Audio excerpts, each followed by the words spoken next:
আসসালামু আলাইকুম। ফিরে আসলাম আপনাদের মাঝে ভাইরাল একটি রেসিপি নিয়ে। আজকের ভাইরাল রেসিপি ডিম পেঁয়াজের চপ বা ডিম পেঁয়াজের পাকোড়া। এই পাকোড়া খেতে কিন্তু ভীষণ ভালো লাগে। আপনারা একবার হলেও ট্রাই করে দেখতে পারেন। ইফতার টেবিলে এমন একটা আইটেম রাখতে পারেন। তো আশা করি আপনাদের অনেক ভালো লাগবে। একটা লাইক দিয়ে দেখতে থাকুন। আমি সর্বপ্রথম নিয়ে নিচ্ছি 1 কাপ পেঁয়াজ কুচি, কাঁচামরিচ নিয়ে নিব হাফ কাপ। একটু ঝাল ঝাল হলে খেতে ভীষণ ভালো লাগে। আপনারা চাইলে কিন্তু ঝালের পরিমাণটা কমিয়ে দিতে পারেন। ধনিয়া পাতা কুচি দিয়ে দিব 1 কাপ, লবণ দিয়ে দিব স্বাদ মতো। তারপর আমি খুব ভালোভাবে হাতের সাহায্যে সবগুলো উপকরণ চটকে নিব, যেন খুব তাড়াতাড়ি সবগুলো মশলা একসাথে সুন্দরভাবে মিশে যায়। তো চটকানো হয়ে গিয়েছে, আপনারা দেখতেই পাচ্ছেন ধনিয়া পাতা কিন্তু পেঁয়াজের সাথে মিশে গিয়েছে। এখন দিয়ে দিব ময়দা আর চালের গুঁড়া, দুইটাকে আমি সমান করে নিয়ে হাফ কাপ বানিয়ে দিয়ে দিলাম। এখন দিয়ে দিলাম হাফ কাপ বেসন, আরও দিয়ে দিব ভাজা জিরার গুঁড়া। এরপরে দিয়ে দিব আদা রসুন বাটা। আদা রসুন বাটা দিয়ে দিব 1.5 টেবিল চামচ, জিরার গুঁড়া দিয়েছি 1 টেবিল চামচ। এখন আবারও খুব ভালোভাবে কিন্তু উপকরণগুলো মিশিয়ে নিতে হবে, খুব সুন্দরভাবে মিশিয়ে নিব। তো আজকে যারা আমার ভিডিওতে নতুন, আপনাদের যদি আমার ভিডিওটি ভালো লেগে থাকে তাহলে অবশ্যই লাইক কমেন্ট শেয়ার করে দিবেন আর সাবস্ক্রাইব করে আমার পাশে থাকবেন। তো এখন আমি দিয়ে দিলাম খাবার সোডা। খাবার সোডা দিয়ে দিলাম হাফ টেবিল চামচের থেকে কিছুটা কম। এখন খুব ভালোভাবে মিশিয়ে নিয়েছি। দেখতেই পাচ্ছেন ডোটা কিন্তু একটা আঠালো ভাব হয়ে গিয়েছে।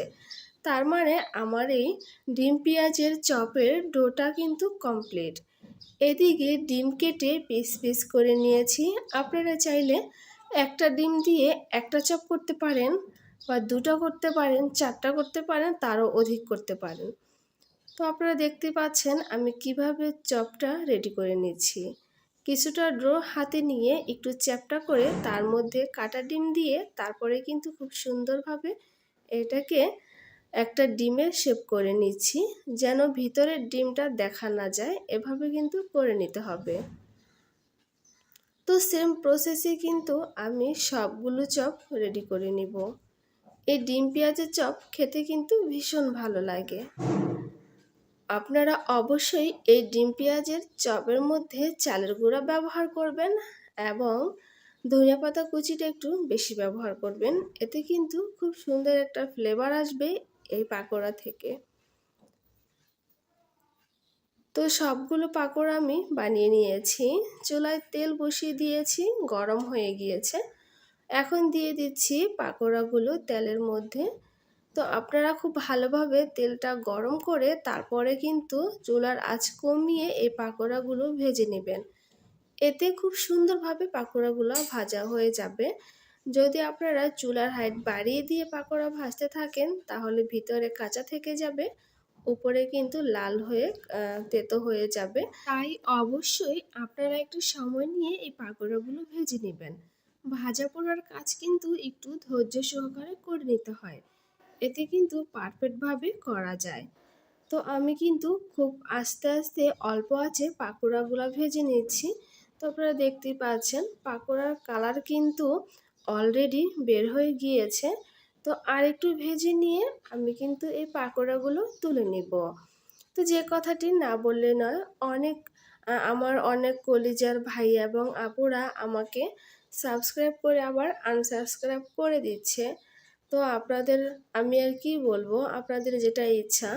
যারা ইচ্ছাকৃতভাবে ভালোবাসে তারা তো আর আনসাবস্ক্রাইব করে না, যারা লোভের জন্য করে তারা সাবস্ক্রাইব করে আবার আনসাবস্ক্রাইব করে চলে যায়।